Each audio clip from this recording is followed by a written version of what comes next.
back at 6 years later, a leftovers chat. I'm Ethan. That's Benji. I've seen the show a lot. He has not.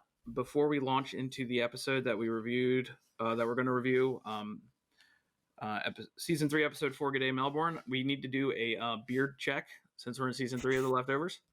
So I don't have any issues with that, but Benji has been trying real hard. He's put some Miracle Grow on his face, some chia seeds, and let's see where it's at. Lean in. I don't want to get too close. I find it looks best from a distance, but right. I'll give you the up close and personal.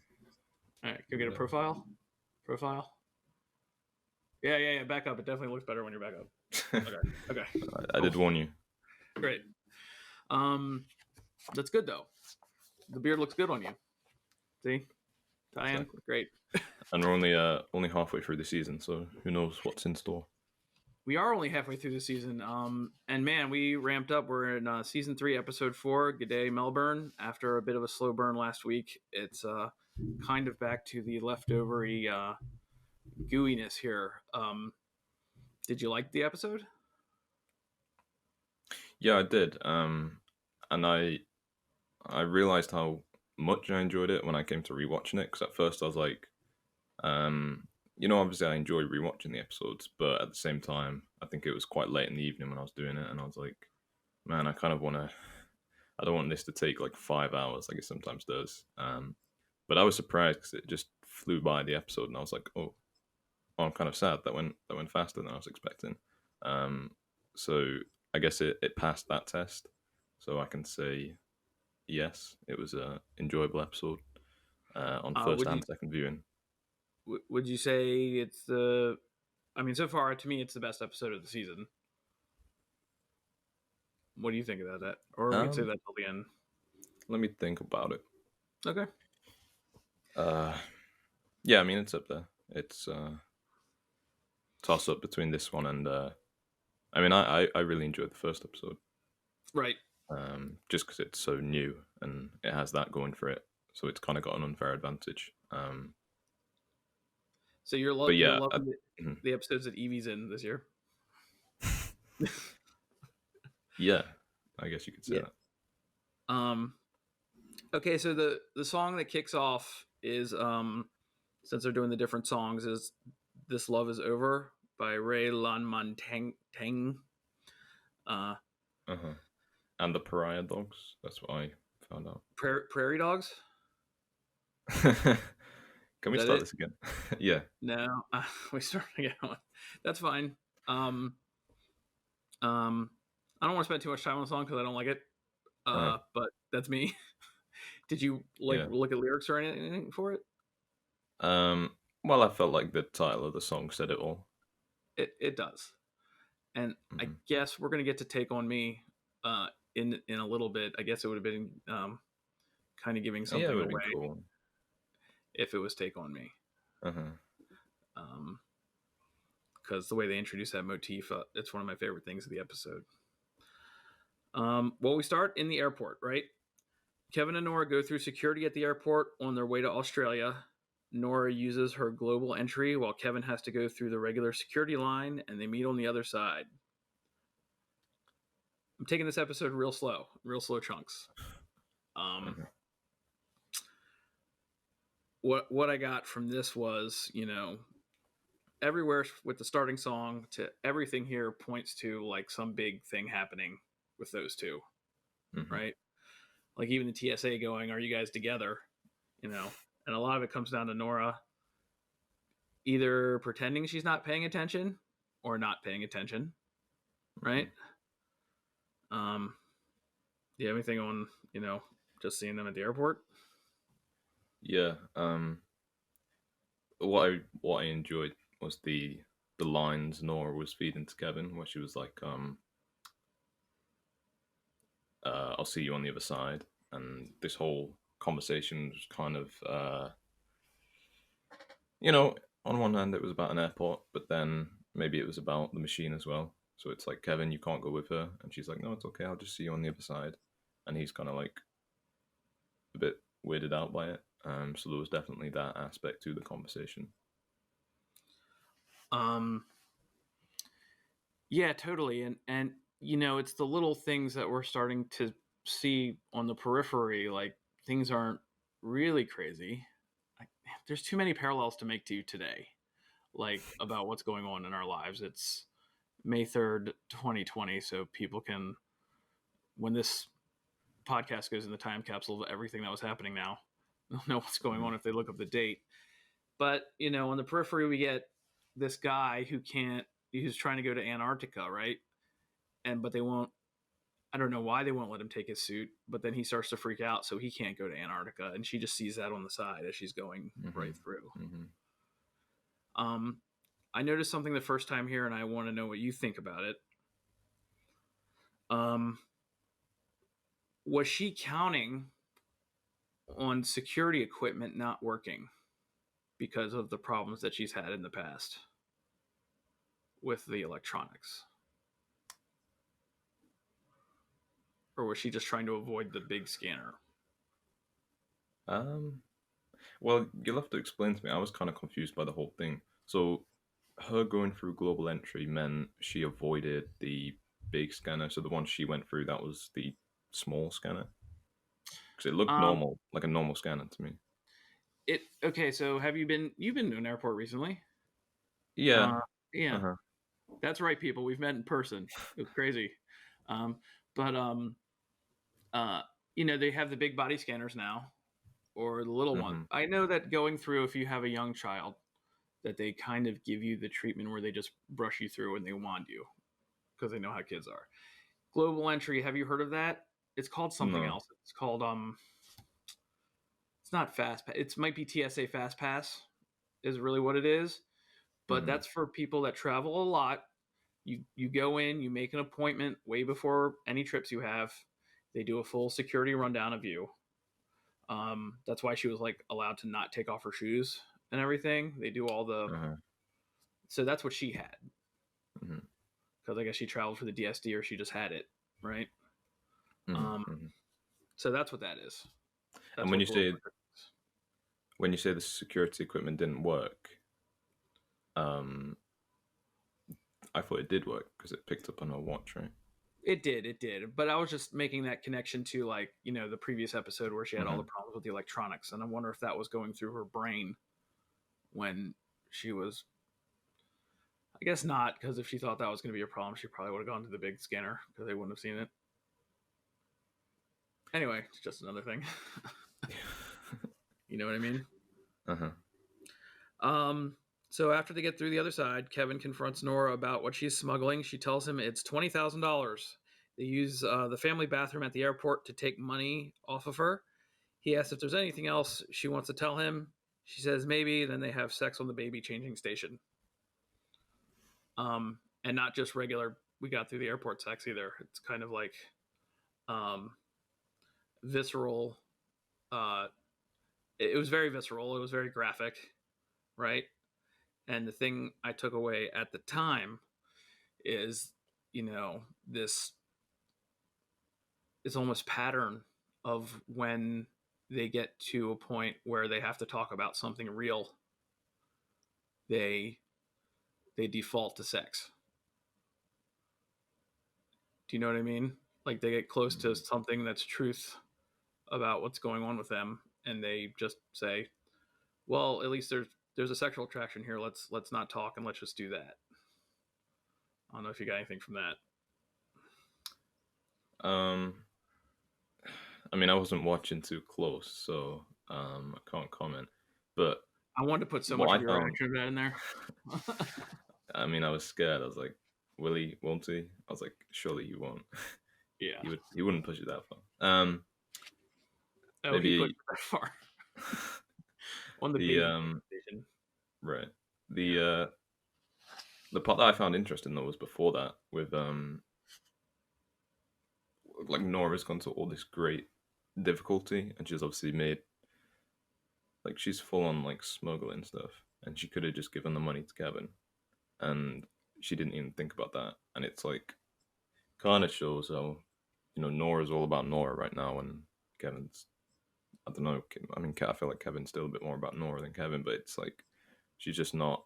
It's kind of all about her at the moment, and Kevin's just like this afterthought who happens to be on the trip with her. Yeah, that haunt is one of my favorite, most telling things in the episode. It's like, why didn't you just give me half? She like tilts her head. He goes, huh? And then they have sex, right? And especially with coming up about babies later, and in the previous episode on the baby changing station, is not too subtle either. And also, I would like to think that you can almost superimpose Kevin, the look on his eyes every time he has a question to her and she gives him that kind of answer, is saying, can't you please take on me? It's really weird. I think there's a lot of that in the episode. There's a lot And of... when you say take on me, like, I always struggle to work out what is that in simpler English.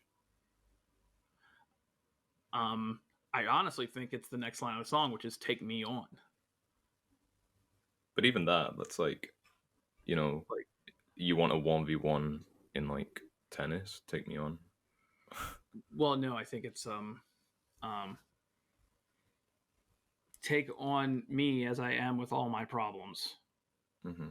Take me on as, I'm a person. I have these issues that are going on. See past that. Love me enough to help me through those things and take me as I am. Does that make sense? Yeah. Yeah. Like, accept me. Accept. The word is accept. Accept me. And I think that's what that is. And I think when you have things like, well, we'll get to it later, but, in the argument, he says, he lays down the main example of when she didn't do that. She didn't accept him when he was seeing Patty and everything like that. Yeah. A lot of cracks showing since she's got this offer for the machine, right? There was a lot of crack showing in this episode. I also found her comment about, I used your duct tape. Even I found that a little passive aggressive. Like, the duct tape you use for your stupid thing where you put a plastic bag over your head? I used your duct tape. You know what I mean? I think we mentioned last time, or maybe it was episode 2, Nora's passive aggressiveness. And it kind of, I wasn't a big fan at the time. And not much has changed. It's not so pleasant to watch. And there's a level of person when they get that passive aggressive and you're so close to that person that only you can tell. Does that make sense? Like, they're so good at being so passive and so aggressive that it's almost second nature to them. And you can tell when they're doing it, and maybe they can't even tell because they do it so much. You know what I mean? Yeah. It's a bummer.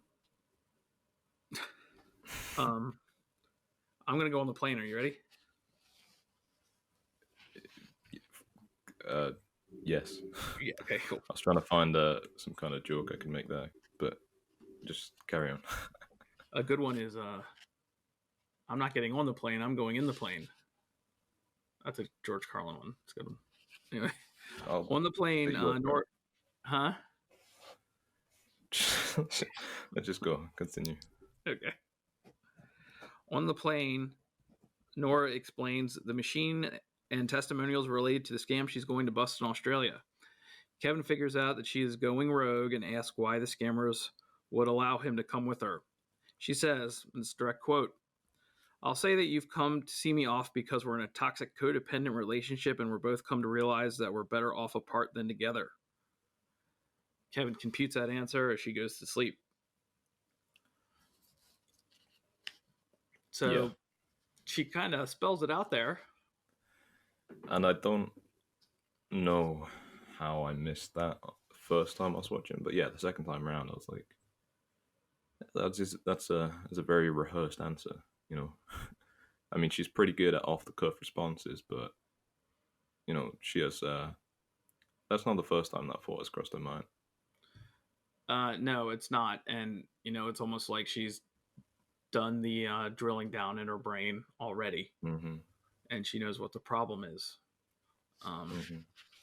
And it just comes up anyway, and it gets amplified by this search for the machine. Mm-hmm. I mean, are they in a toxic codependent relationship? In her words. It's a great question. I'll tell you why, because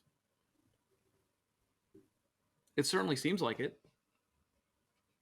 Well, I can Um, understand how Kevin seems kind of dependent on Nora in that weird kind of uh, almost maternal sense. But in what way is Nora so dependent on Kevin?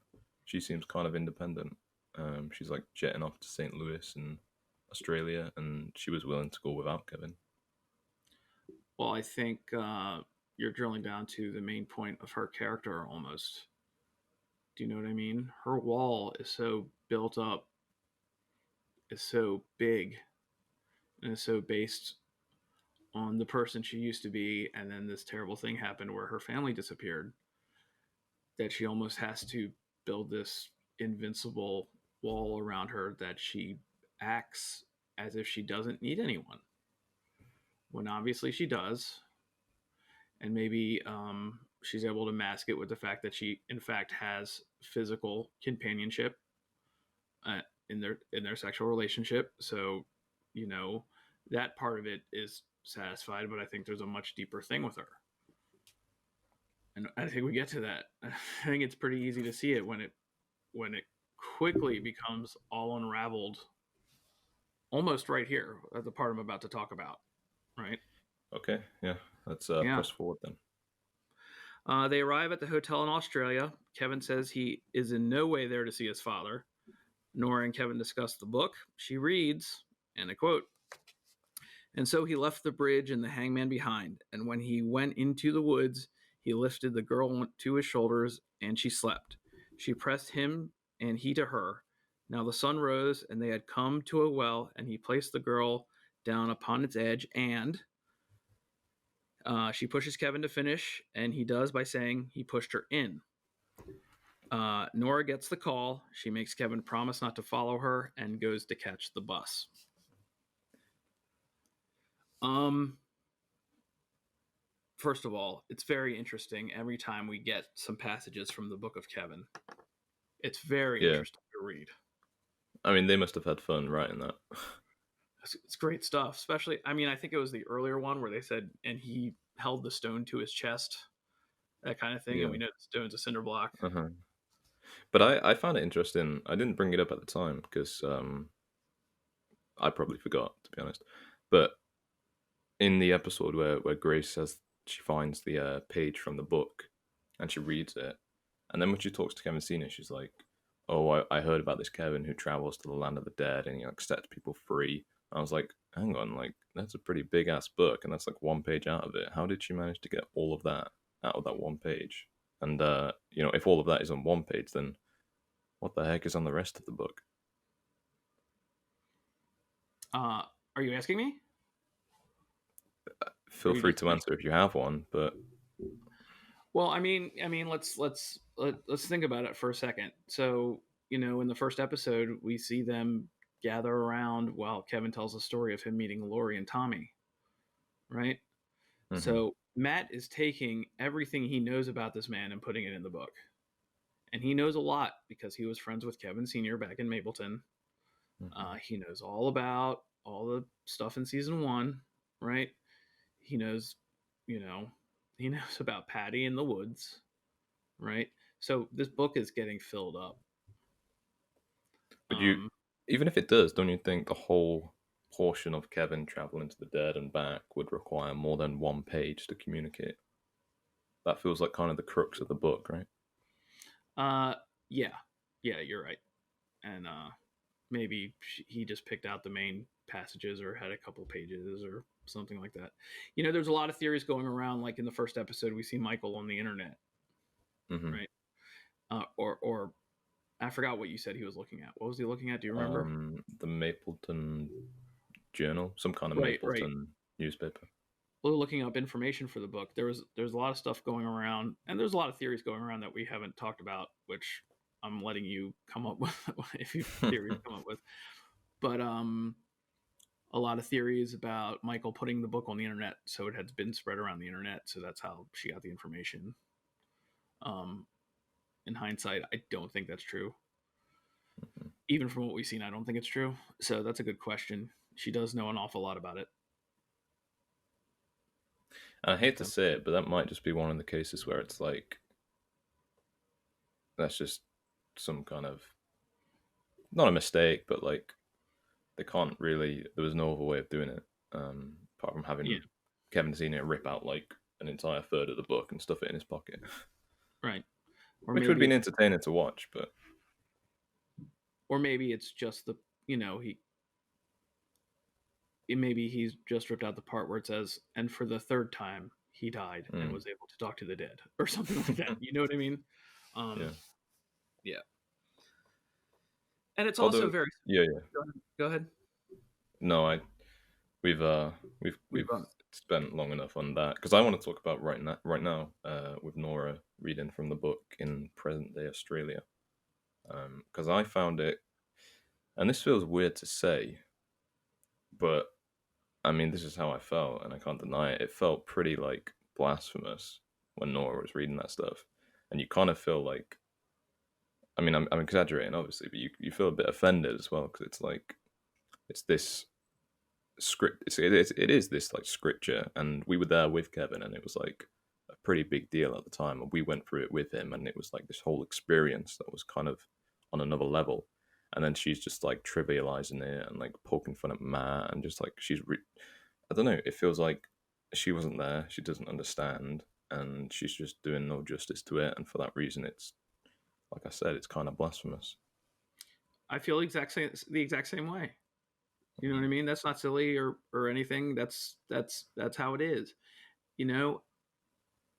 I was there with Kevin. I saw what you saw. I'm just surprised that she hasn't heard about it before now. Do you know what I mean? Like, or if she has, she's, put it aside. Do you know what I mean? It's hard for me to imagine that after that season 2 catharsis that he didn't share that. But I feel but he also says later on that they don't. He says later on that they don't talk about anything, so maybe they just never talked about it. So you're all in on Kevinism then? What we call Kevinism? Yeah. Well, I mean, I happened to see one of the episodes. It's called The Book of Norah, and right now I'd say I'm more of a Kevinist than an how do you even say it? Norist, right. Norism. Yeah, no, there's a word for it, but I can't tell you till after the show's over. Team Kevin.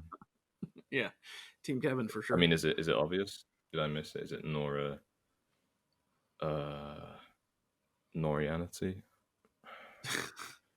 That sounds like more like anonymity, which might be what she's going for, given that scene. Mm-hmm. Mm-hmm. All right, so what we're gonna do now, if anyone's still watching, I always like to say that, is we're gonna go follow Nora's story for a little bit. The episode jumps around a lot, so we're just gonna stick with we're gonna do their stories individually and then meet at the end. We're gonna start with Nora. Mm-hmm. As Kevin gets in a taxi, which we'll come to later, we catch up with Nora, who is waiting for a bus. A woman with a baby comes up to her and asks her to hold a child while she has a job interview. Nora is freaked out but takes the child. She quickly realizes she will miss her bus, so she barges into the interview, gives the child to its mother, and catches her bus. It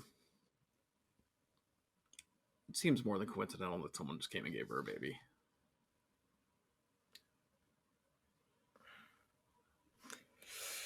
That's a pretty, unless it happens in Australia more. Yeah. You're right. But I don't know, it's just so hard to parse out what's going on. Yeah. because I mean, there's the one possibility that it's connected to what happened later in the episode and this whole organization that Nora encounters, um, and that's obviously one of the stronger connections. Um, but the way I felt like this was it was playing on the idea of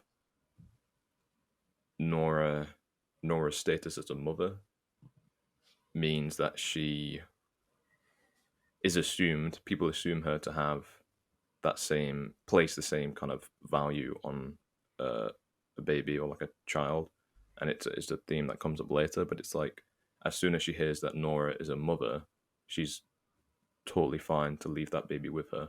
So it's all about people assuming because Nora's a mother that she values kind of each child as a priceless thing. Did I just say thing? A priceless human that it is. While this kind of circles back later in the episode, and we find out that it's maybe not the case. So maybe it's setting up for that, and it's another angle attacking that one. Well, it's definitely setting it up for it. And I didn't get that from this, which, I didn't think about it that way.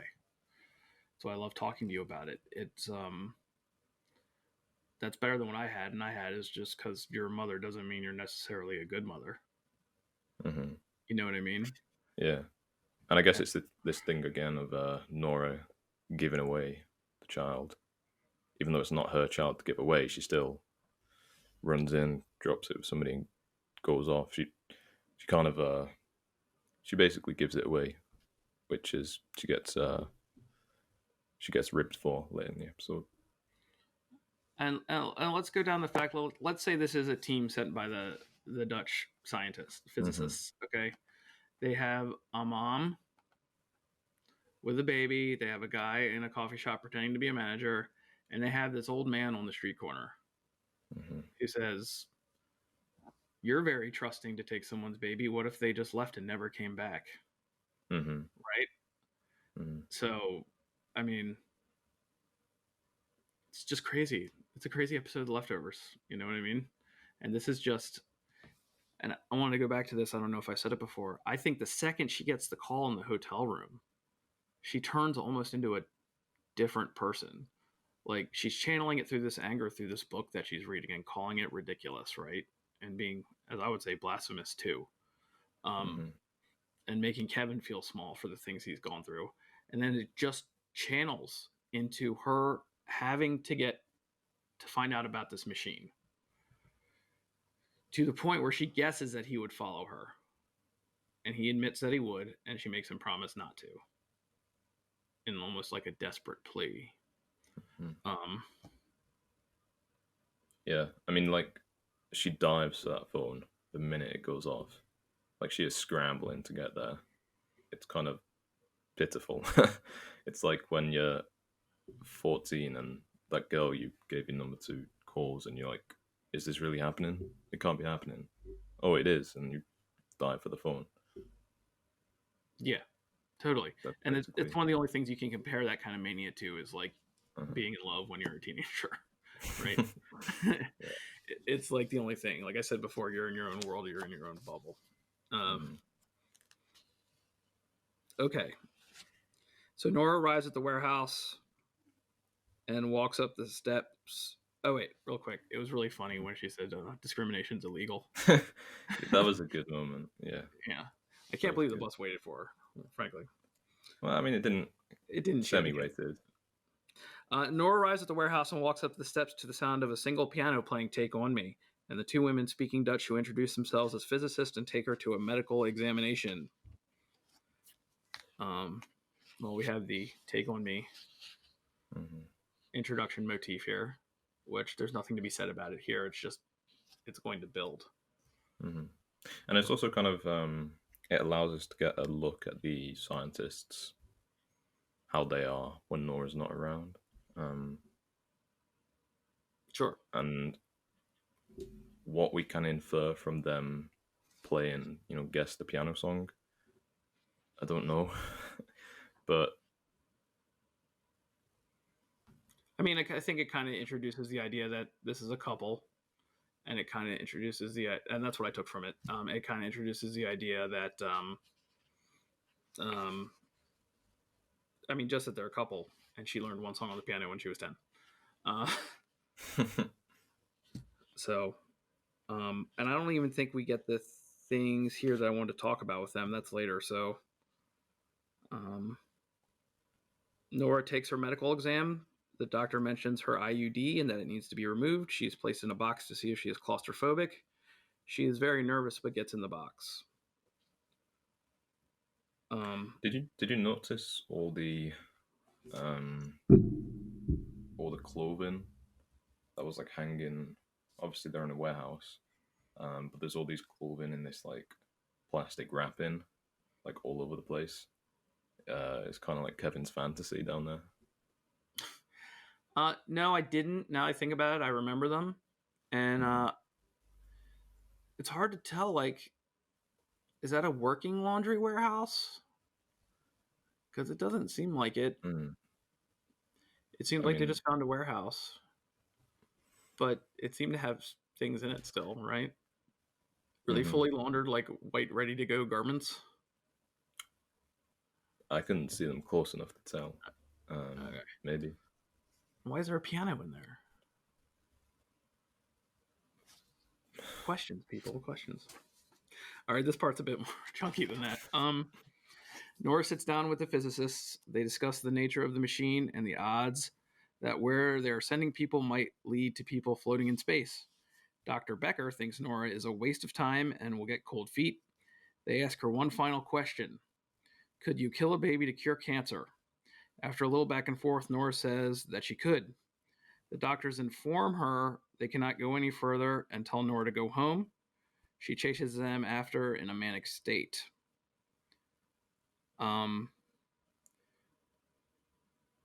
So now would be a good time, I think, to talk about. We got listener feedback.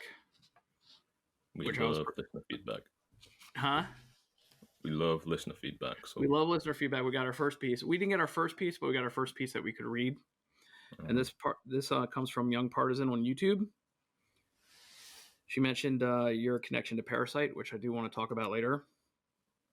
She said the contexts are both similar, as you guys point out. I especially love the one episode this season, particularly for its choice of music. I've seen somewhere Lindelof discuss choosing Take On Me, specifically for this. Wait, that's a bit forward. One part for this is, I'd like to hear you guys answer about the scientist question, would you guys cure cancer? LOL, as in would we kill a baby? Also, what do you guys think of Nora's answer? And also, what do you guys think of the scientists are trying to assess with that question? Anyways, can't wait for the discussion. So thank you for that question. I love stuff like that. Please do it again. There's some other things here. They talk about going into space, but really quick. This is obviously the question that the guy last week who set himself on fire answered, and he answered the opposite of Nora. So I'm going to go first with you. What do you think they're getting at with this question?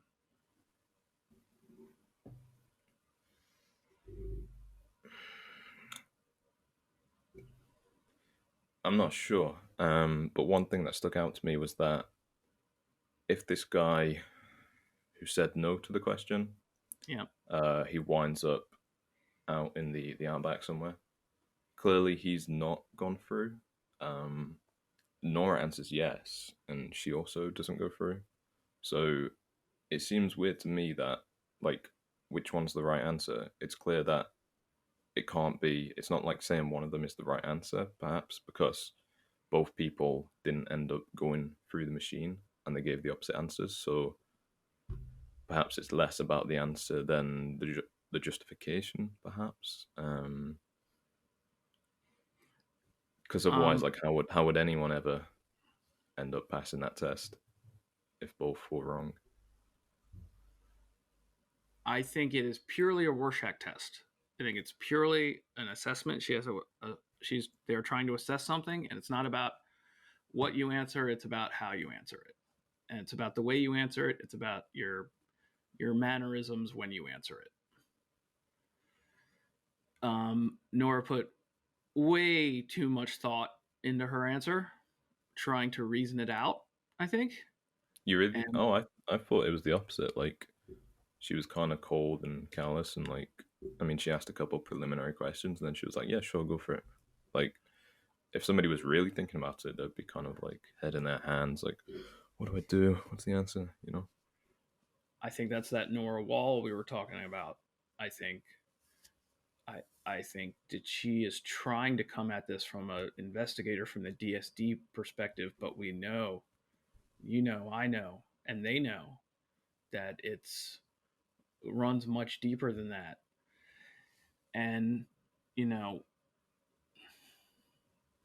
I also, I had this young partisan you. That's a very good question because I had this conversation with my wife because Nora asked, "Is it my child?" And they say it Mm-hmm. doesn't matter, and she's like, "Fuck you, it does matter. It's your question if you want it answered." And it goes, of course it matters. Because speaking as a guy with a child, my wife said, um, and we had a big discussion about it, a long discussion. She said, "Yes, yes, cure cancer. Yes, kill cancer, kill the kid." I said, "But," and this is where it hit a nerve. I said, "But what if it's our son? What would you say?" And then she couldn't answer the question. And it got to the point where we were like, all right, we need to move on to other things because I couldn't answer the question either at that point because it's different. And, for me personally, well, what is your answer to the question? No. Right. So that's my answer to the question too. No, what? No, I couldn't kill a kid. I just think so. This question, I did a little bit of the philosophy of morals and ethics in one of the qualifications I did, and it really boils down to the difference between two modes of thought. One of them being utilitarianism, and one of them being what's called like deontology. And utilitarianism, you might have heard it when people say that's kind of utilitarian of him.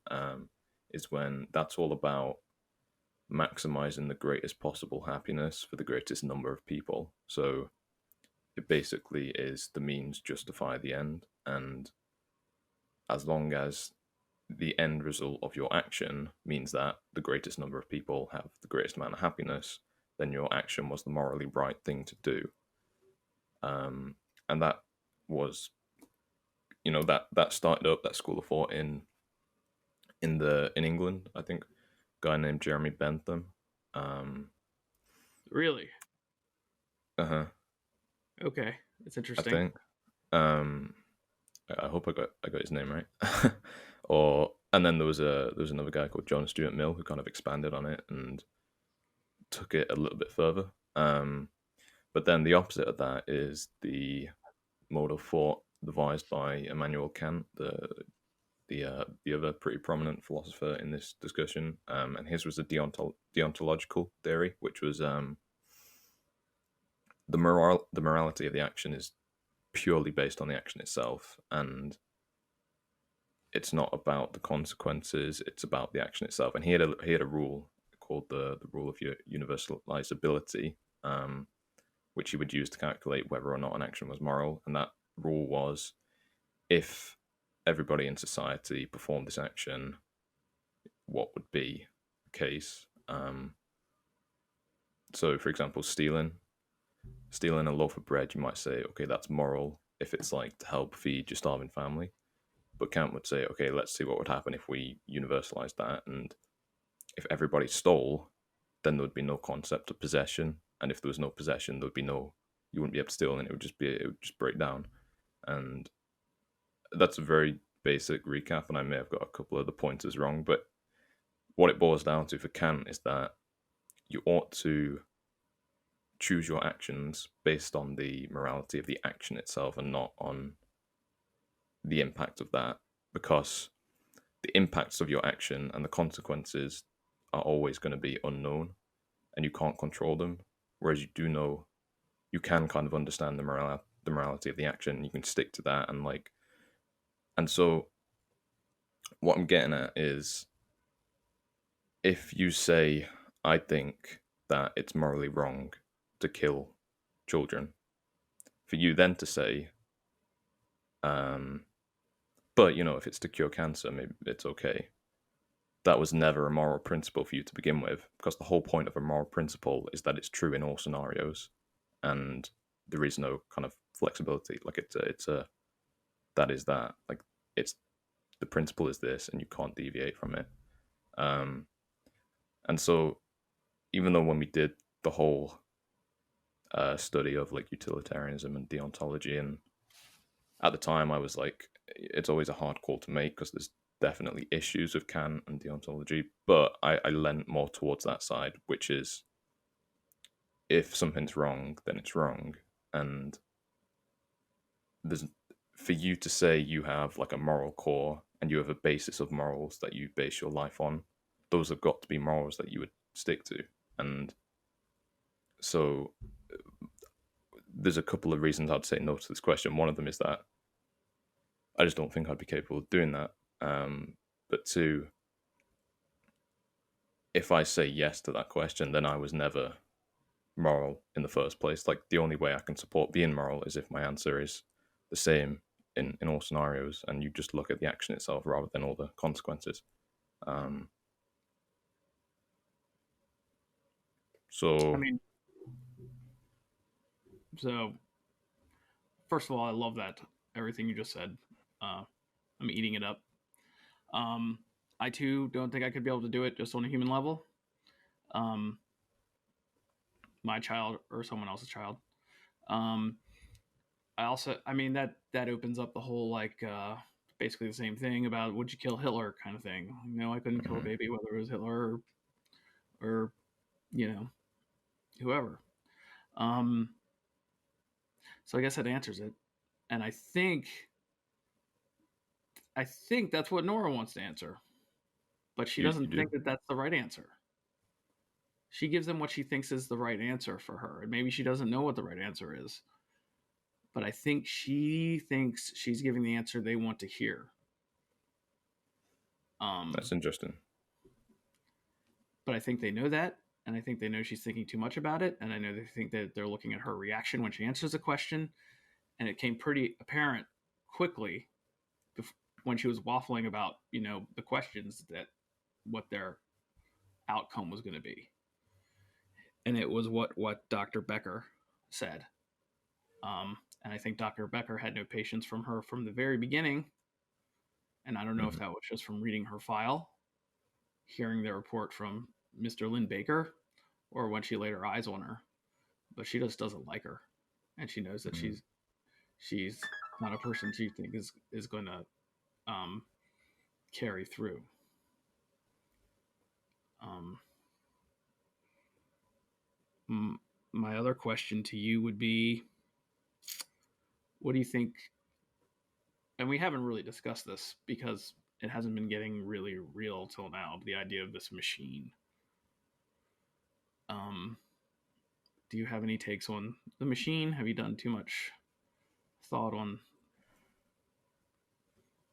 its? I was kind of disappointed that we didn't see the real machine, because I'd been under the impression that we were going to see the real machine based on the trailer when we see Nora like lying down, and I was like, oh, you know, great, I get to look forward to having that happen at some point. So like, it's going to happen. And then she obviously does this like test run, and so it kind of like cancels that out, and now we're back at like not knowing whether we're ever actually going to see this machine or not. I mean, obviously, I want to see it. Like, I'm curious. In terms of like the mechanics of it, is that what you're asking about, or do I believe it works, or? I mean, so $20,000, you chop it up Mhm. between 3 to 6 people at this point. If there's a team that's doing tests before Nora, and there's a doctor and these two scientists, and if you do that to 119 people, $20,000, that's a lot of money to split up between people that don't do anything, that kill you or take you into a room that they say is a Yeah, machine and shoot well, you in the back of the yeah, head. but I don't know if it would be 20K for each person. I Well, it'd believe be when they different, call of her, they course. say it's based on like your net worth or whatever. So I mean, Nora has a fair amount of money, so it might be more like 2,000 for someone else. Like I would say she's potentially on the upper ranges. Well, they got to be targeting people that have a lot of money, I think. Well, that's assuming that it is a scam, right.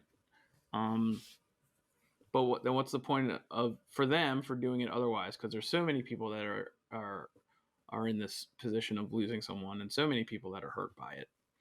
Mm-hmm. Why wouldn't you, if you were a scammer, if you're doing it for real, why wouldn't you just go for the most money either way?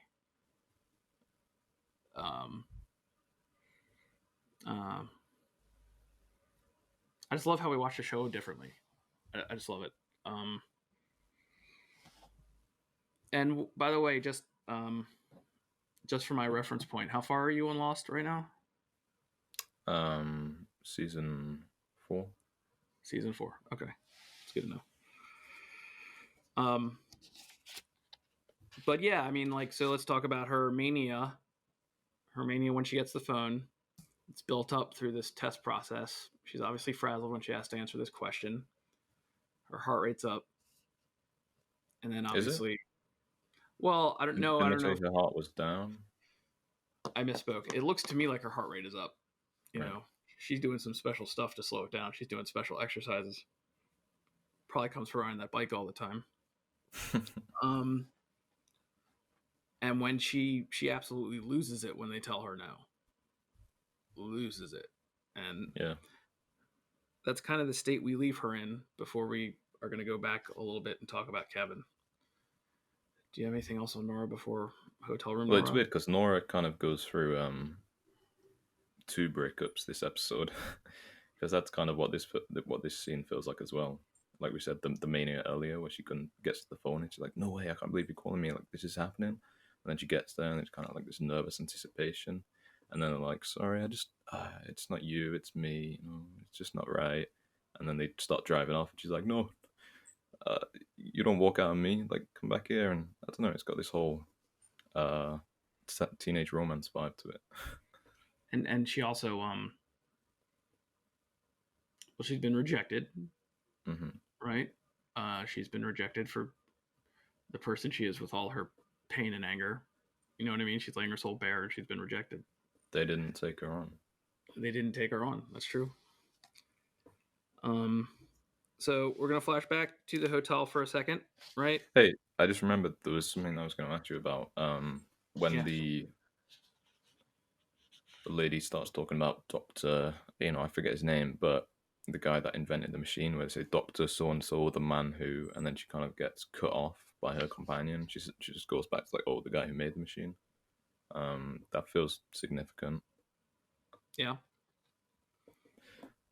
I have no idea why, but well, every time they mention a name, Picard got me with that this year. They mentioned this guy like 3 times in one episode and he never showed up. So it was like red herring. So okay, so going back to the hotel room before Nora left, I wanted to point out there's opera music going pretty loudly, and I don't think it's playing from anywhere. I just think it's just soundtrack for the show. Right, that's happening earlier. So Nora goes to catch the bus, right? Kevin turns on Good Day Melbourne and calls the front desk to complain about the television. They call him Mr. Durst. He corrects them, and they add his name to the room. While reading the book, Kevin hears a story on the TV about 2 police chiefs named Kevin who have gone missing. One is identified as Kevin Sr. This is when, watching the reaction, the Benji lights went on, right? And you leaned in, right? I like to lean in here. Although I won't in future, knowing that you're not a fan of seeing the beard up close. Yeah, man, keep that thing out, Cameras are too HD these days. No one needs to see that. Anyway. Well, as you're watching this, because so much of this is like, what is going on at the time? You got anything on just this one little snippet here? Well, the TV going off.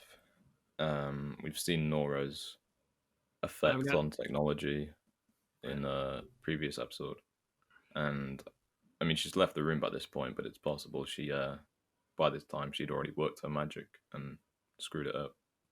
It's true. I do want to point out what he reads in the Book of Kevin. The words it flashes on as he's reading are, he feared he had lost his mind, for to drink the poison was insanity, or was it faith? And every time they read out of this book, this choral music starts. Do you notice that? Yeah. So Kevin goes to the TV and sees Evie Murphy in the live audience of the show. She is holding up a sign that says Surah 81. Kevin starts to speak to the TV just as it shuts off. He finds out where the show is being taped and is off. So when you saw Evie there, when I saw Evie there, I was like, oh shit, she's not dead for a while. It's kind of one of the most riveting scenes in the series. And the best looking at a camera by Justin Theroux I've ever seen. What you got on it? Well, first of all, before we even get to Evie, you asked me to look up the Surah 81 part, right? So I did, and as far as I know, it's from the Quran, and it's about the Day of Judgment and the resurrection, or like the end of the world, basically. And there's a couple. I mean, I looked up the translation, so I don't know how well this communicates the actual what it's trying to say, but I think this is meant to be saying like the end of the world will be happening when these signs happen, and these are the signs that it mentions. It says when the sun is folded up, and when the stars darken, and when the mountains shall be set in motion, and when the pregnant camels shall be neglected, and when the wild beasts shall be herded together, and when the seas boil over, and when the souls are reunited, like with like, and when the girl child buried alive is asked for what sin she was slain. I think there's more to it, but I think it goes on for a very long time, doesn't it? Right. Probably, yeah. Yeah. When the girl child is what? And when the girl child, I mean, it's got a hyphen, so I think it's saying girl child. And when the girl child buried alive is asked for what sin she was slain. Ooh, is that Evie? That's where my mind went. Yeah. Ooh, that's interesting. Yeah, and the reason why I asked you to look it up is because it's not its standard leftovers in the background on a church wall kind of look up. It's I'm here. This is a person, an integral person in the story that is supposed to be dead, alive, showing you this sign. So I thought it was important to read that. I don't really have too much analysis on it. I don't remember the actual name of the person who it actually is. You mean Daniah? Daniah, yeah. I don't understand her reasoning for going to the TV that day. Maybe it's just a protest about end of days type stuff, but she's still got a job to do, so she goes to the library. You know what I mean? Do you have any protesting the end of the world by night and sorting books by alphabetical order by day? Is this pre-Dewey Decimal System? I just want to point out that I was looking up some reviews on this episode, and this is no longer 6 years later Leftovers Chat. This is 3 years later Leftovers Chat. This came out in 2017? This episode was in May 2017. That's not that long ago. No, it's not. I'm pretty sure. Yeah, I think so. I could be wrong. I don't know. But what really is interesting is when Kevin goes running out for her, if he doesn't go to the exact spot where she stands, Kevin Sr. doesn't see him on TV. Right. I love the idea, by the way, of just Kevin Sr. He's just sitting around watching Good Day Melbourne. Like he was genuinely watching TV in order to see Kevin. Right, but if you're a guy, this is interesting, I think. When you're a guy that's looking for signs in everything, Mm-hmm. in chickens, on tribal lands, right? And I guess you're sitting there and you're not sure what is coming next. And you turn on the TV, and you see your son there in the same country as you are. That must seem like a pretty big sign. Yeah. I would have to say. Mm-hmm. Now, they were talking about something on G'day Melbourne that I have to ask you about, and I've always asked you about it. They're eating pancakes. You always ask me about pancakes? I try to, especially after it was Pancake Day. Uh-huh. I think I remember that. Yeah. And I have to ask again because I forget, because I have no brain. Do you guys eat pancakes during the rest of the year, or is it just that one day? We eat them all year. Okay. I mean, why wouldn't you? Right, but last time I was like, oh, I gotta go. My brother's trying to make me eat this other pancake. Yeah, we had a friendly little competition, and obviously okay. the oldest brother, I wanted to make sure I at least held equal with them. So they had like 12 pancakes, and I was like 11 and a half, just like stuffed. And then actually, I don't want to get too into whatever here, but there was a work call that I was on, and I was just like getting that pancake down. I had it in a little bowl next to me. Just like, I got to finish this. And it was like a regurgitated one as well because I'd already spat it out. So it was a That's nice staying in the podcast for sure.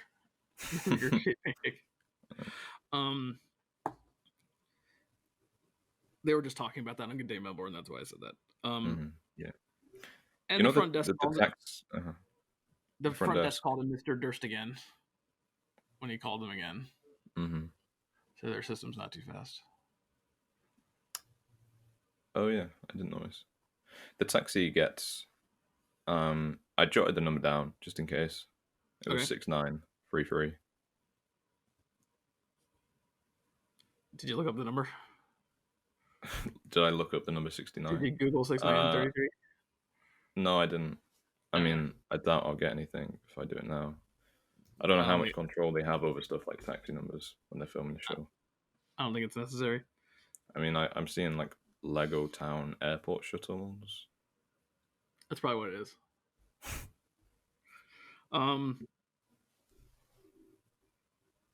And I just want to point out again, just Justin Theroux is great. This is, one of the best episodes of the series for him. Hands down, I think. He's already had a couple. And he's got this one. And we'll move on. We see the gorgeous streets of Melbourne as Kevin searches for Evie. He catches up to her in an alley and starts to question her about her motives. She says she isn't Evie and gives a different name. Kevin takes her picture and is knocked out by a man trying to protect her. Besides just being riveting, and I'm being 100% on board with the fact that it's Evie, right? It's a gorgeous alley, obviously. So the scouting manager said, you have to use this alley. Yeah. Graffiti alley. What do you think about his first confrontation with Evie? When I first watched it, obviously I was like, how could you deny that's Evie? Like, she's right there. That's clearly Evie. And so it was, you could tell Kevin was kind of intense and right up in there, but it felt justified. On the rewatch, though, all I was thinking to myself was, if she's not Evie, then this is like such a weird conversation, and you would not want to be her with this guy asking you these questions. This is a dangerous man. Yeah, I know, and I get, and this is later in the notes. It's she's a hell of a person for handling this the way she did, right? It's not how I would have handled the situation at all.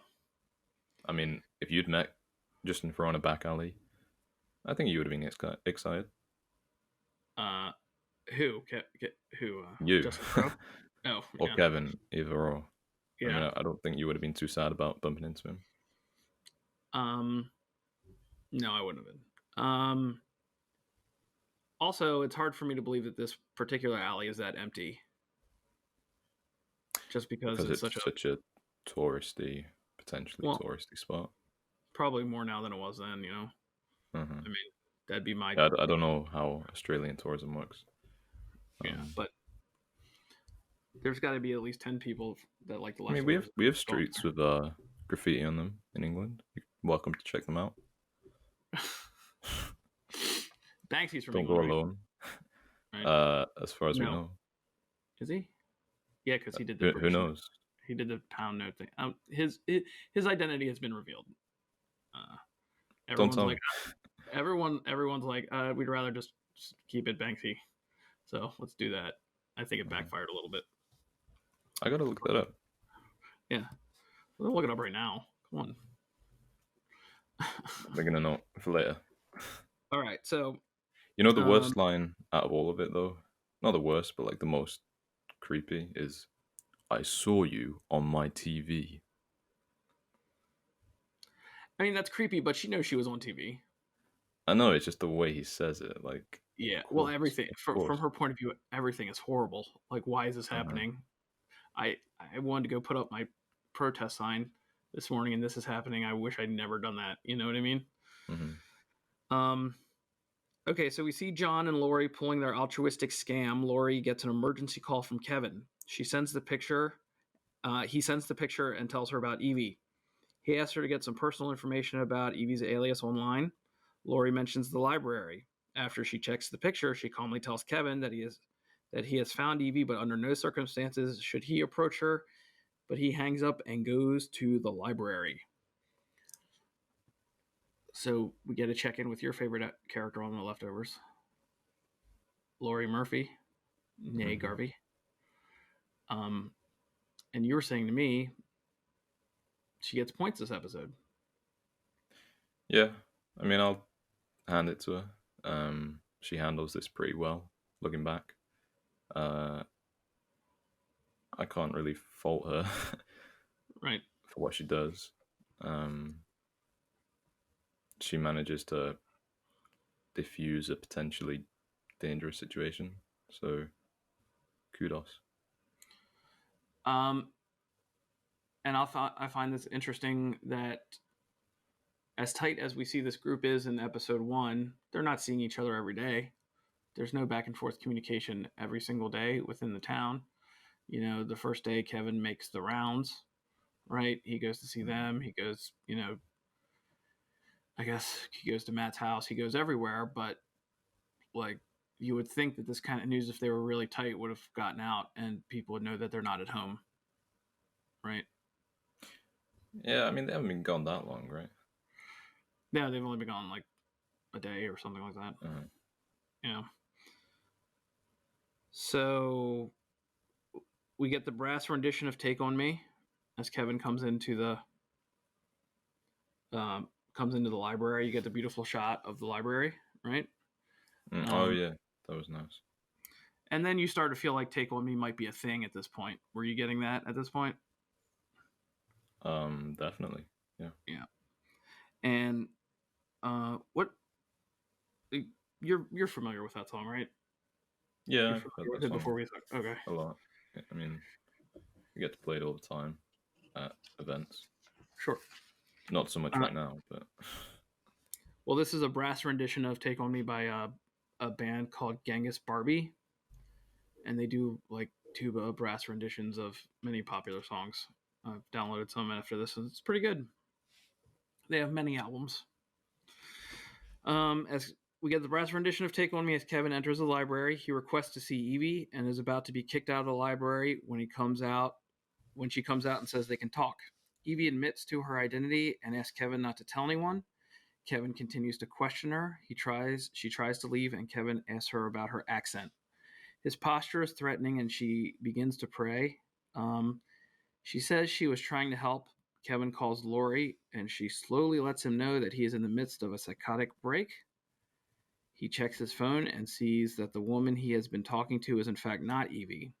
He is shaken. The woman leaves. Laurie suggests Kevin is trying to escape from his life, and he spitefully lets Laurie know that John is helping write the book of Kevin. I said all those things. All those things happened. But it's how they happened, really, right? Mm-hmm. We're getting the full breadth of the leftovers here. We're getting the full music. We're getting the full Justin Theroux. We're getting the full sympathetic Laurie right here. And what I love about this is how it feels like we've kind of regressed back to season 2. You know that episode where Kevin like stumbles into the shop with the handcuffs and he's like, please just get these handcuffs off me, and he ends up like offending the owner and getting like kicked out. And this is another scene where he comes in to some like establishment, the library, and he just seems totally like crazy. He's got like blood in his face and he's like frantic, and it's not a good look. But he does it again, so it feels like, oh no, all that progress we made, here we are again. I guess wherever you go, there you are. 100%. And my note is here about the hardware store in season 2 as well. You know what I mean? And it's not even the fact, does he curse again? Does he curse again? Does he throw an F-bomb in there? Yeah, he does. Yeah, he does that. Just after asking about the Assassins book, which I found funny. Well, it's weird because I've been doing this deep dive lately. There's a lot of musical stuff happening online. I'm a big fan of Stephen Sondheim's Assassins, which is about American assassins, and it just really coincides with this. What was he trying to say that's the first word that came out? He just... nonsense? I don't know. She says, like, what book are you looking for? And he's like, Assassins. Does he look up in, like, the first block of the library is A and S? I don't know. So he says Assassins. But yeah, I didn't think about that. He says Assassins, and he's a crazy dude. International assassin. International assassin. Bing. He's in Australia, so... Ned Ryerson. He's in Australia. That's... Yep. So, he does get very threatening with his posture. Laurie gave her a lot of information to say to him. Yeah, and in quite a short amount of time, which I found kind of convenient. Like, as far as we know, he just sprints from where he was to the library, and somehow in that time, Laurie's managed to get hold of her and give her this whole script that she memorizes. We don't really know how far away he was. He had to ask Koala for directions. She probably called the library immediately, right? And so let's say a really good friend of yours calls and sends you this picture, and you see the picture of supposed to be a missing friend, and it's not. How freaked out do you get? I get pretty freaked out. Yeah. You get pretty freaked out. You get pretty worried. She points out he's not there, even though the 7th anniversary of the departure is coming. And she's able to snuff out the thing with Nora. Yeah. Right away. Like, you didn't call me. You didn't call Nora, you called me. It's almost like they were married for It's almost like they were married for a long time, and she knows the way he is. You got anything else on this great Kevin breakdown and realization?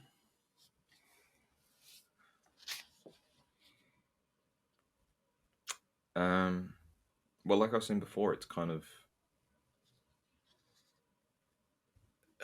it's disappointing, but also like captivating, because we see Kevin at a level we haven't seen him at for a while. And so on one hand, we're like, oh man, didn't we already beat this thing in season 2? Like, really? We're back here again? But then at the same time, it's like, great, we're back here, because this is where Kevin's performance like shines, when he's in these moments. So yeah, I guess we're going to get a few more of them, so you're not actually that bothered. But I mean, if I was somebody watching this without knowing, like, because the advantage I have is knowing that no matter what happens, the finale to the season, I have a fairly strong sense it'll be decent.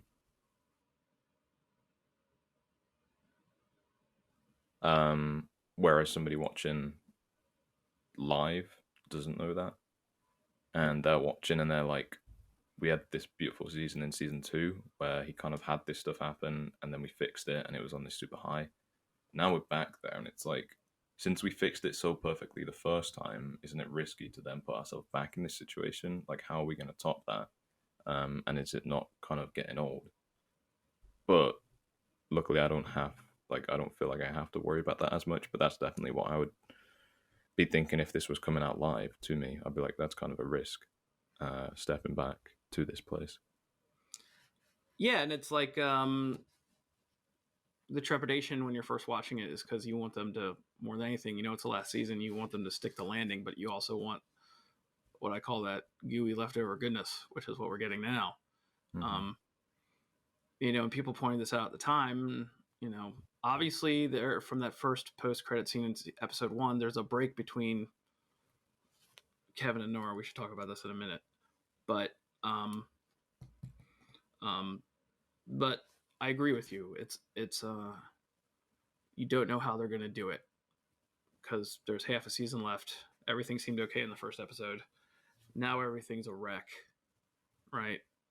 A complete sink fire of a wreck, right? Mm-hmm. So, yeah, man, let's get to this. Let's get to this hotel scene. Yeah. Hey, before we do, when Laurie looked up Daniah on Facebook, Sure. did you notice that the Facebook she was running seemed really old to say this was released in 2017? Oh, was it?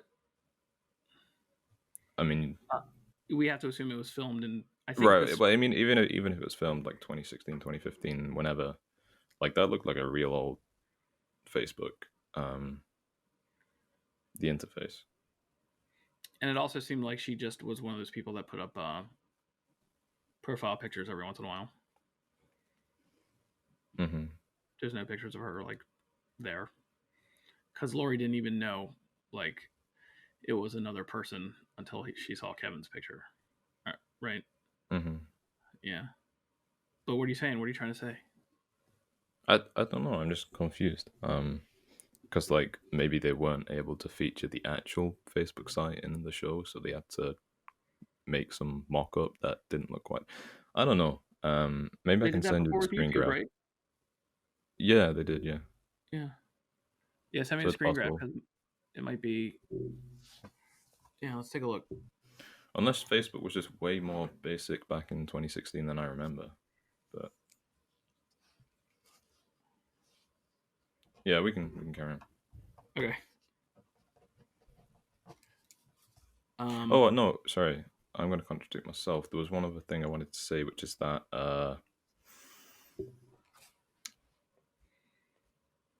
actually there was two. Sorry.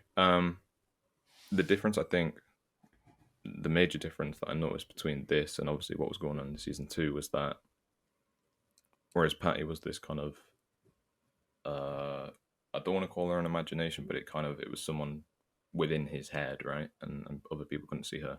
Whereas Evie is being like projected onto somebody. It feels like the difference between those two things is kind of a big deal. And hopefully means that, maybe it's not exactly the same thing that he was suffering with in season 2 because it's taking this different form. And so at least it's not like he has Evie walking around in white and like feeding him sarcastic lines the whole time.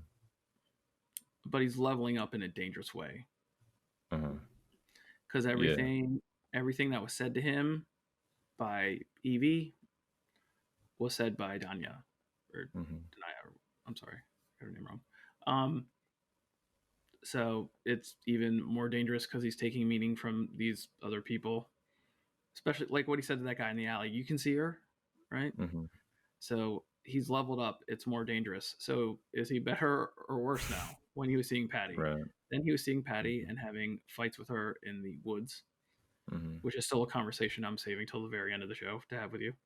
Um, and um, but this time he's wrapping plastic bags around his head, however many times a day, and taking what people say to him as being from completely different people. Mm-hmm. And, a lot of this is wrapped up in that stuff we talked about, the last temptation of Christ. Uh, if they're painting Kevin as this Messiah type figure, how much craziness did did Jesus have to endure if given the news that he was given? And hearing somebody talk to him that wasn't there or there, however the case may be. Do you know what I mean? Mm-hmm. Mm-hmm. What did the ATF guy say in the second episode? Just another asshole who thought he was God, or something like that. Didn't he say that? Yeah. ATF. Who is ATF? What is ATF? The alcohol, tobacco, firearms, and cult. Oh, ATF, right. Yeah. Um. Hey, there's another there's a resurgence of the classic line, "I don't understand what's happening." I think we get that in the phone call, which is totally. It's worrying because we've seen the precedent that has set. So there's also another moment in the call, which I found kind of funny, and it's this again. It's like this Kevin, child Kevin attitude where it's like, "You ran away, Kevin." And he's like, "No, it was Nora. Nora's the one that ran away. I was just following her. She's the one that ran away." And it's like, it's the kind of thing you do when you're like 8, right? Yeah. 100%. 100%.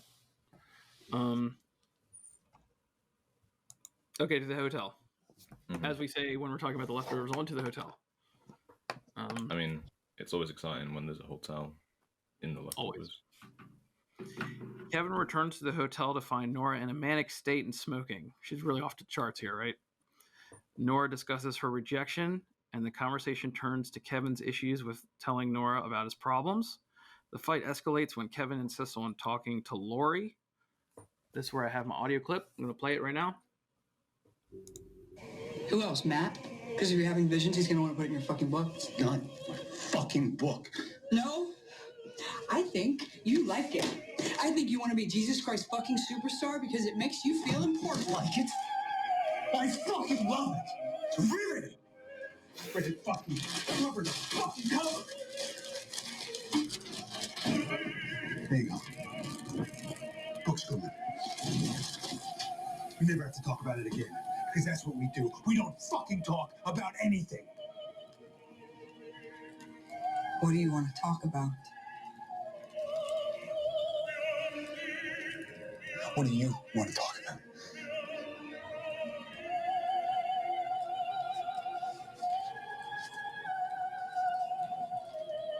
Why didn't you stop me?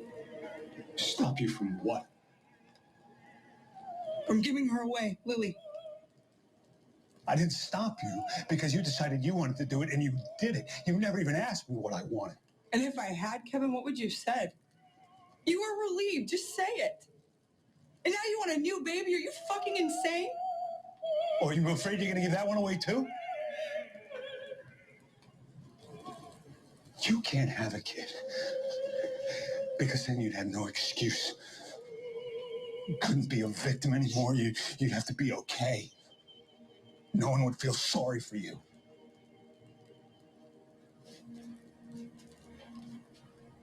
I do not want people to feel sorry for me. Well, then how long, Nora? How long before you move past it? Move past what? That you lost your kids. I did not lose them. My kids are not dead. They are gone. They are just gone. Then you should go be with them. All right. So I was going to say Knives Out, right? Like claws dispensed, shots fired. It's more than that. They're both obviously not in their right mind. And she doesn't get personal towards him. Well, kind of does. She says it's about Lily, and everything she has, it's a layer, right?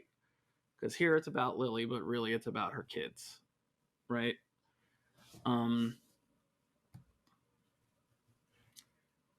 What does she say to him that's really personal besides? I mean, the book. The book, like that's right? Pretty That's how personal. it starts. That's like that literally is his life. So that's as personal as it gets. I was wrong. wow, I wasn't even giving the book its full attention at that moment.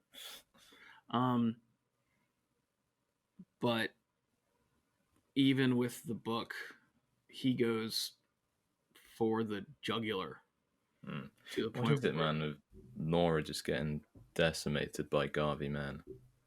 Like, what's next? Episode 6, Kevin Garvey Sr. just ripping into her. You're right. It happens. She pushes. I'm not leaving the blame at her feet. These are angry guys, right? Mm-hmm. I don't know how angry Tommy is, but she lets her. Yeah, go on. She lets her wall overflow into self-righteousness sometimes, and to the point where it's almost like you need to get a hold of yourself, kind of thing, and that's what Tommy is doing. That's not what Kevin is doing here. I think Kevin feels hurt and betrayed because he doesn't feel like he can open up to anyone. But it has turned into rage and anger. And it's to the point where he needs to draw blood. You know what I mean? And the blood is drawn. And her just... But he's also... he's in the wrong here. I mean, I don't know how you feel about that. I don't know if I ever put it in terms like that. I mean, do you feel like there's a right or wrong here? Well, if he's in the wrong, like, how is she in the right exactly? Just by the fact that she's in a, in a worse life position, maybe. Really? Been put in one by circumstance more than him. If that makes sense. I don't know. I'm not really sure where I stand on it. It's, Mm-hmm. I don't know. Maybe it is one of them. Or like, looking at it rationally, you think, okay, maybe Nora has a better point, but like, you kind of cheer for Kevin just watching him because he just does it so well that it's hard not to say like, wow, that's pretty, that's pretty impressive to watch him work like that. It's an amazing scene. It's one of the best scenes in the series. I said that a lot about this episode. For a guy who says he likes season 2 more, I'm certainly saying a lot of things about this episode. Mm-hmm. Like I put it up there with like people know, like we talked about Walter and Skylar with I'm the One Who Knocks, or when Tony and Carmela get separated. I put it up there with those as far as like anger, argument, breakup scenes. There was a good one in Marriage Story. I did see Marriage Story, that's right. Mm-hmm. It's hard for me not to think of him as Kylo Ren all the time. It really is. Yeah. Trying to think, she really pushes this thing about Lily on him, and I don't think that's on him. I can see her making that decision and doing it and not talking to him about it. Yeah. I mean, she was about to go to Australia without even consulting him. So. Yep. And I think all that stuff is building up in his mind too. Mm-hmm. Yeah. Mm-hmm. But like, the thing that got me first time watching it was when he says, "I love it," and he grabs the book. Because at first I don't know why. I guess he said it so strongly that I was like, I believed him. And he's like, "It's riveting." And then he grabs it and like, sets it on fire, and you're like, oh boy. Because I know we got a Matt episode coming up next, so I don't know what the impact of that is going to be. But yeah, I mean, his anger at this point is, you feel privileged to be able to witness that level of like, he is just absolutely like no holds barred. You are scared what might come out of his mouth next. Yeah. And I think he's conflicted about the book. Mm-hmm. I think he knows it's his life, but I don't think he likes what they're turning it into. Yeah. And I think he has read it to cover. I think his burning it was in frustration with the argument he's having. Like, mm-hmm. And he's at the point where it's like, nothing matters. I need to get away from this. What's happening here? And it goes into it starts to burn, and then this opera music, it keeps rising, and getting louder, and it goes into the fire alarm going off, right? And it goes into this beeping that we heard in the hotel, in the International Assassin Hotel. Mm-hmm. And we're linking all that stuff together. Yeah. Yeah, and that's definitely when I saw the flames go up, I was like, Kevin, fire, hotel. Where have I seen that before? Right.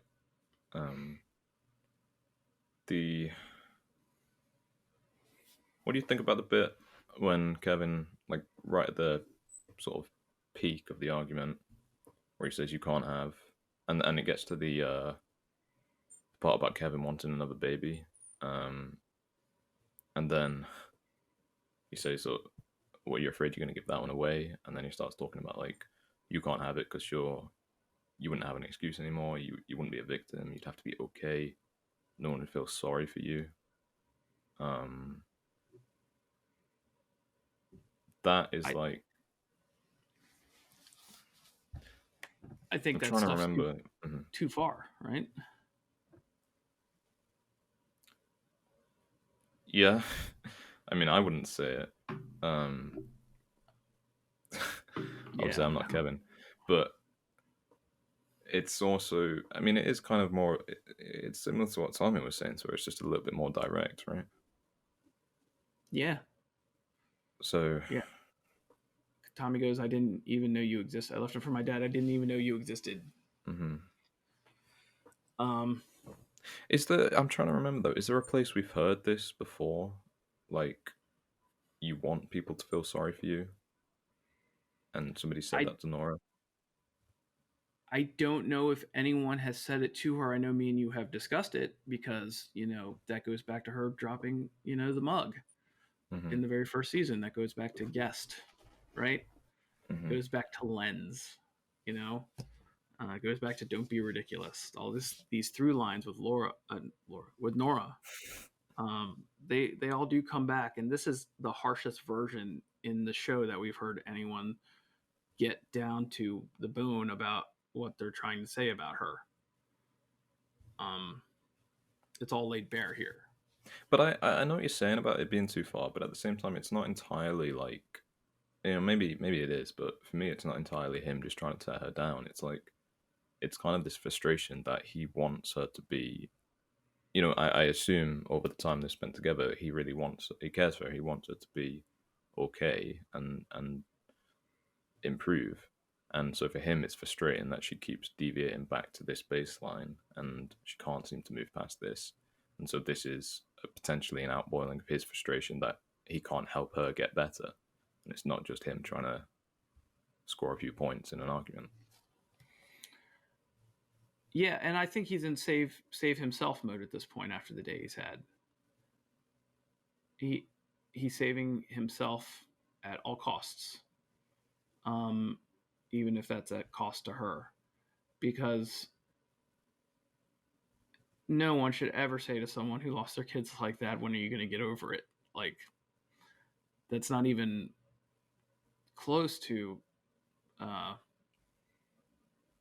thing you should say to a person in that situation. I don't think. 100%. You know what I mean? Mm-hmm. So I think he's raging out in the worst possible way, trying to make a clean break, and they make a clear point of him stopping and not looking back and walking out of the door.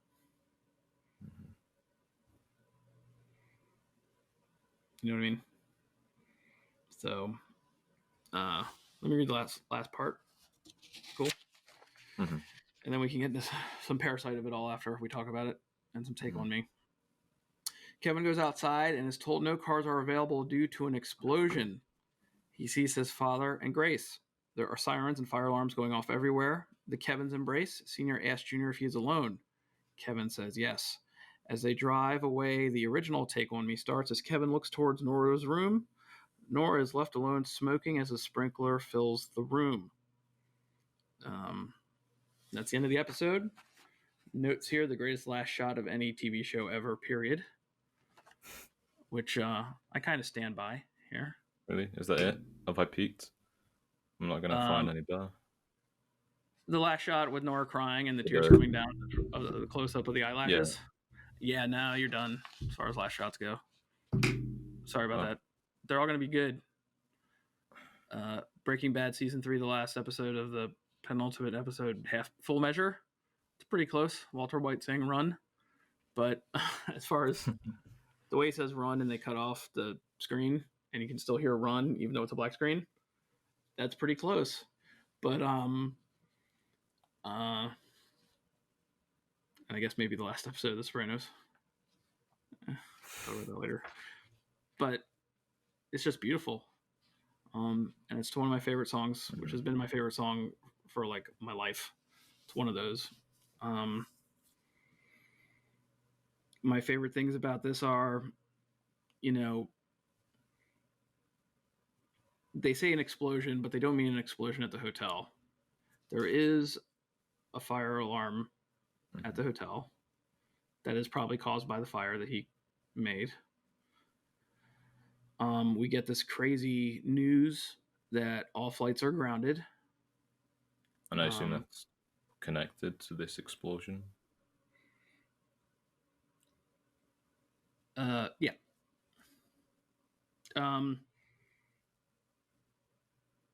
You know, we get the news. I just remembered we see a boat in the trailer.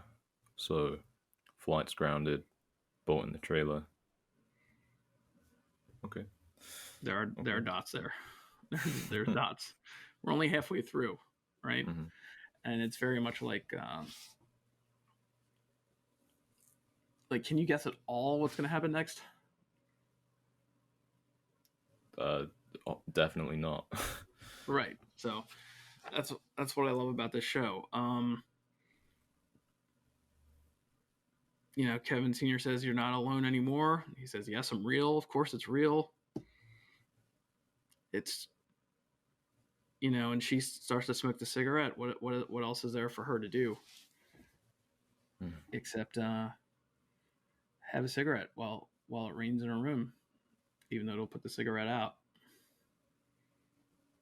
You know what I mean? Mm-hmm. You got anything on this whole last situation?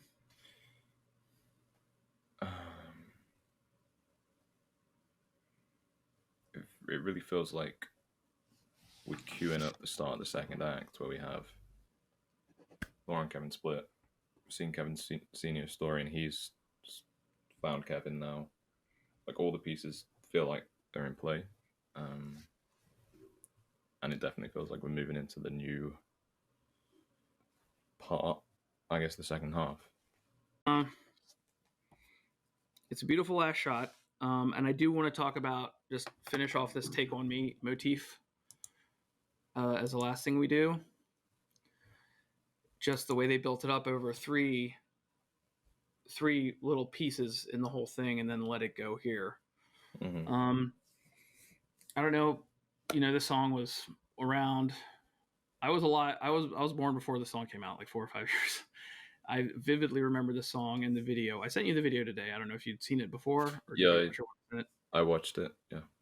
And I did see screen comparisons to the online of the opening credits of The Leftovers Now, with screen caps of the cartoon figure in the video taking the hand of the girl in the real world, and people disappearing on the Leftovers credits and taking hands. And I felt that was very interesting.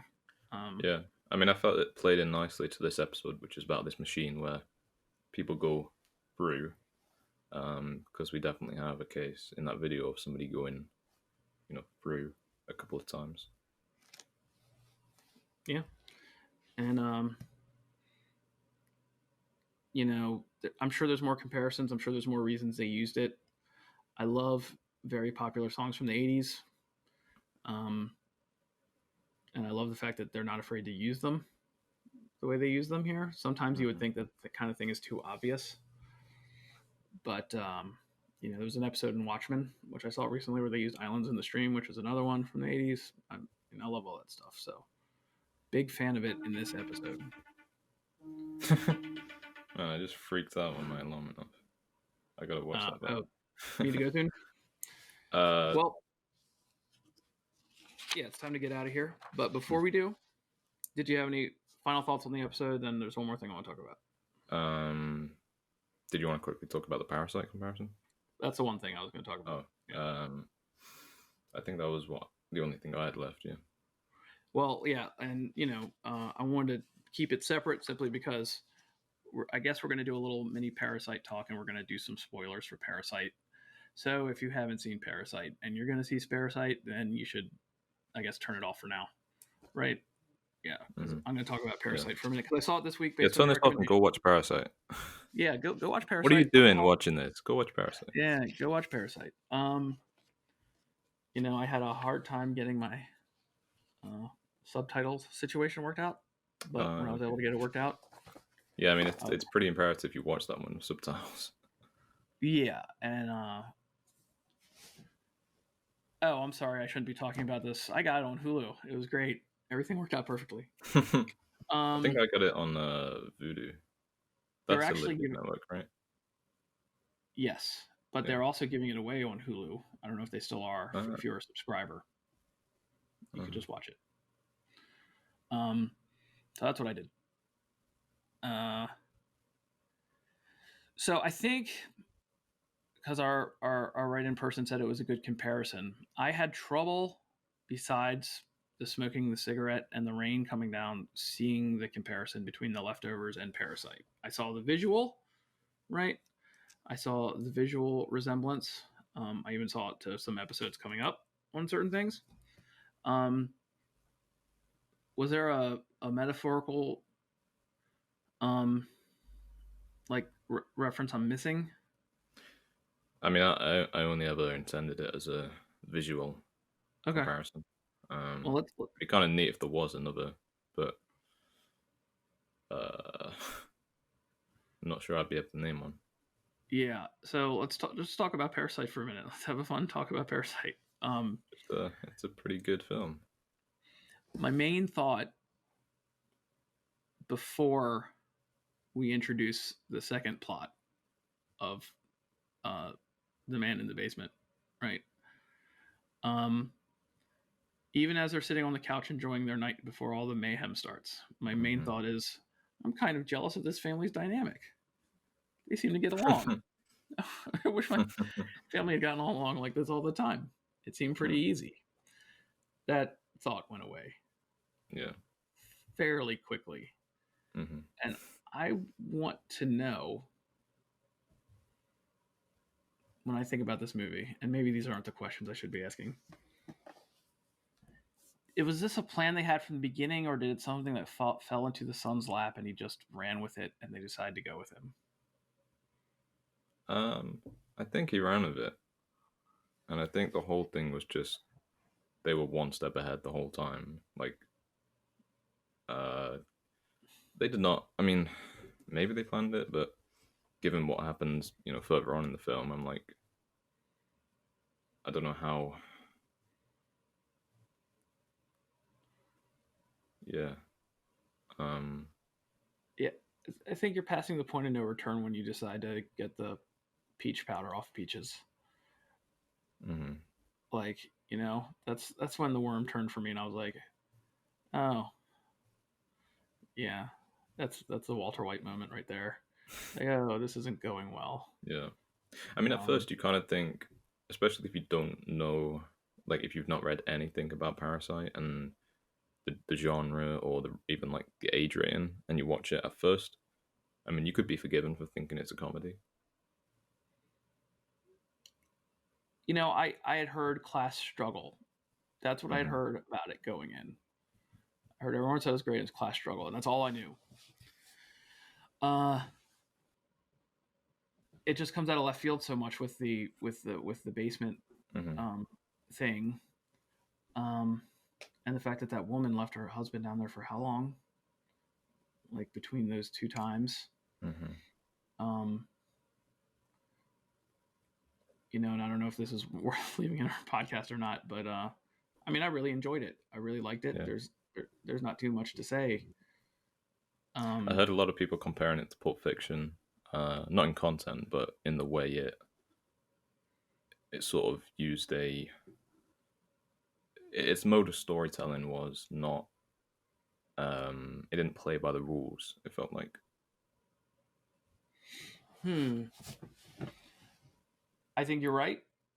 I think you're absolutely right. My favorite thing to see was the turn of Mr. Kim, right? Starting with the conversation under the couch about the smell and his, the obvious shame that there is from he feels, whether it's there or not, from his children, perceived or not, it's real. And his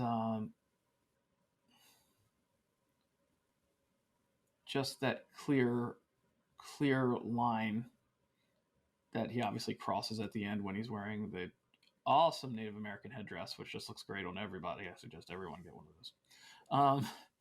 When he says it's your job, these guys have just been through the night of hell that they've been through. Here I am still sympathizing with them. And then they're called in on a whim on a Saturday, and like they have to go to do this kid's party. And I was so scared that the kid had read the guy's SOS, the guy's Morse code. Like, did you ever get that vibe that kid was going to read that Morse code and figure it out? I think he did read it. But he didn't do anything about it. Right, well, that's why it's creepy, because he knew, like... That's weird. But he just, he was like, yeah. And that kid's not at fault. That kid's going to have, like, nightmares for the rest of his life, not because of what happened at the barbecue. I'm sure because of what happened at the barbecue. But before that, from that guy coming up from the basement.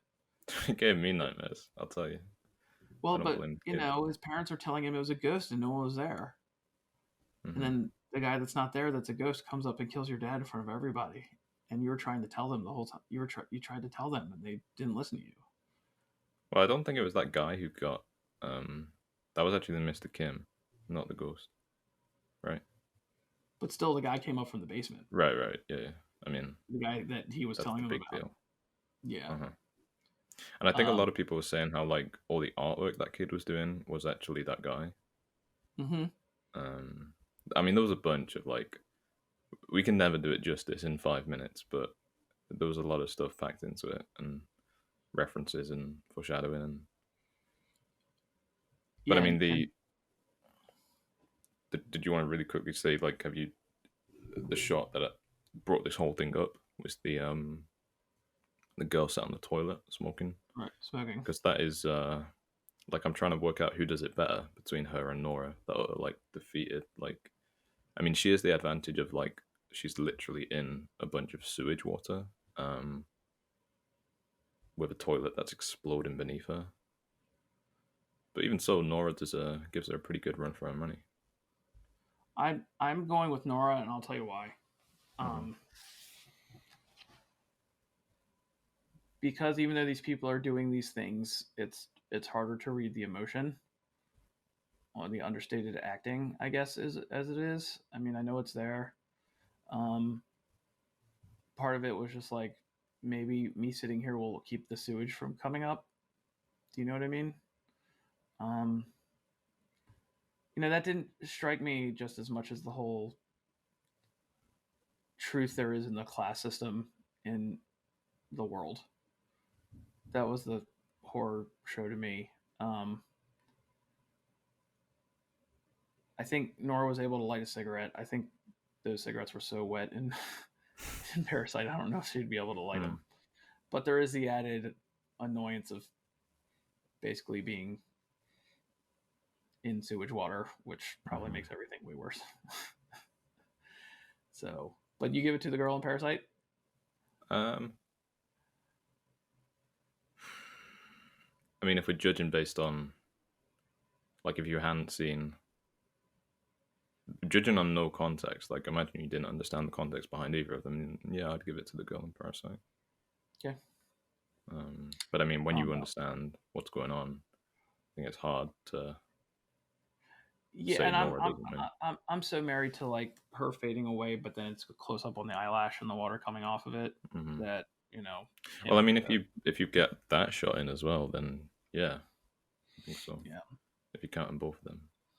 But I appreciate you telling me to watch it. I appreciate Partisan telling me to watch it. I'm really glad I took the time to watch it. And it's not a movie.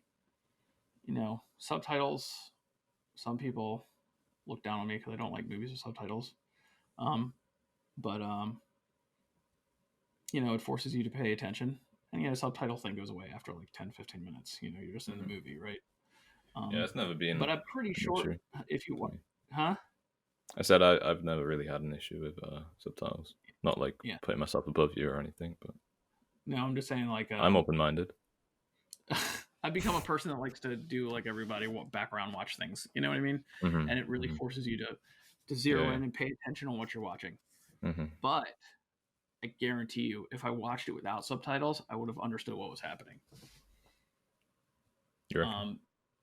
I think, I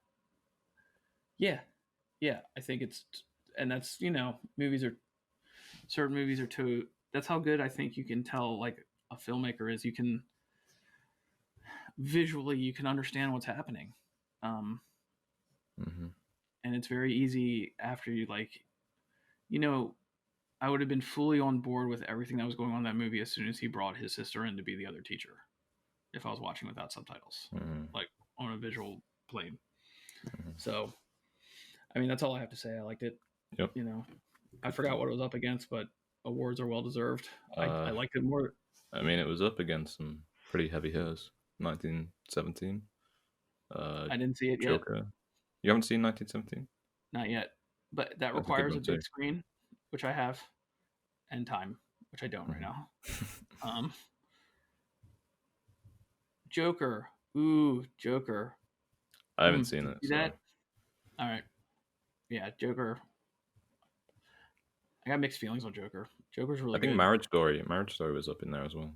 Maybe what was the other one? The Scorsese one? The Irishman. I think that was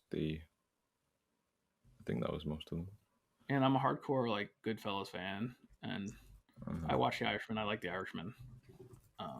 Big Al Pacino fan. But I would say I had problems with Joker. Ford versus Ferrari. Wait. Ford versus Ferrari? I can't do that stuff. Big budget stuff about cars, I'm out. It's just the way it is. Does this sound right to you? Once Upon a Time in Hollywood. Did that come out last year? Yeah. I guess that it did, right. didn't it? You know what? Little Women, Jojo Rabbit, Marriage Story. I think that's... Jojo Rabbit was really good. Did you see that? No. Yeah. But Jojo Rabbit has a thing against it that you might not agree with me on. Like, and I know we need to keep doing it and everything, and I'm Jewish, so I say this all the time, but I'm good on Holocaust stories for my life. And I don't mean that in a negative way. I liked it. I liked that it was a new take on it. I thought it was a funny take. But I think I'm okay on Holocaust stories. We have some good ones out there to show people. So, Anyway, this is not a award review thing. I just, we'll do that some other time. Just my way of saying that I think Parasite was well deserved for what it got. Not having seen some of the things, but yeah. I don't think anyone's going to argue with that. Anyone that's seen it. I know one guy that'll argue with it, but we're not talking about politics. So, the name of the next episode of The Leftovers is, since you did some cheating and looked at names now of episodes, is it's a Matt world. Matt Jameson, you said is your favorite character? Well, he was. Right. He's still up there. The once and future. It's a close innings with a couple others, but yeah. Yep. And that's going to be a lot of fun. I'm looking forward to watching it. I'm really glad we had this good talk. It was a good talk. Hey, I really wanted to tell you this before I forgot, and I did forget when I thought of it, but now I remembered.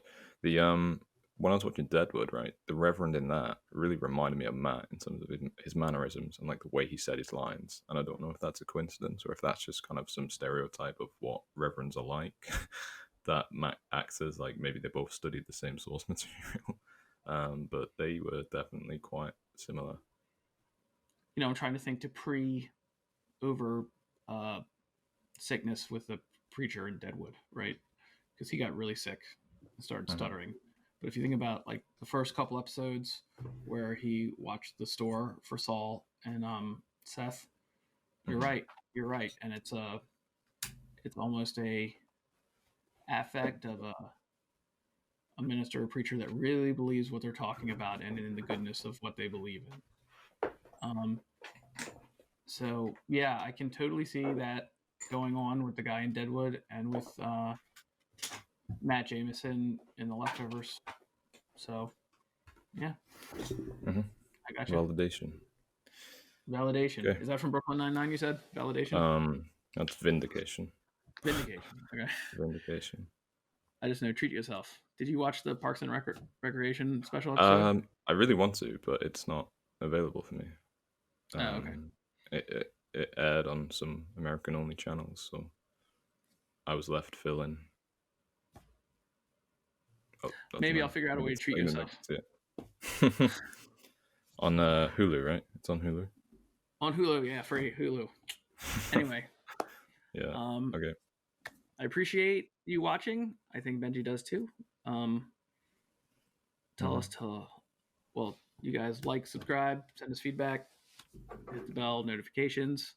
I think we went up a subscriber. We're up to 24 now. Yeah, making paces. Thanks for watching. If you're listening to this, thanks for listening. Cheers. Hey, Benji. I'll see you later.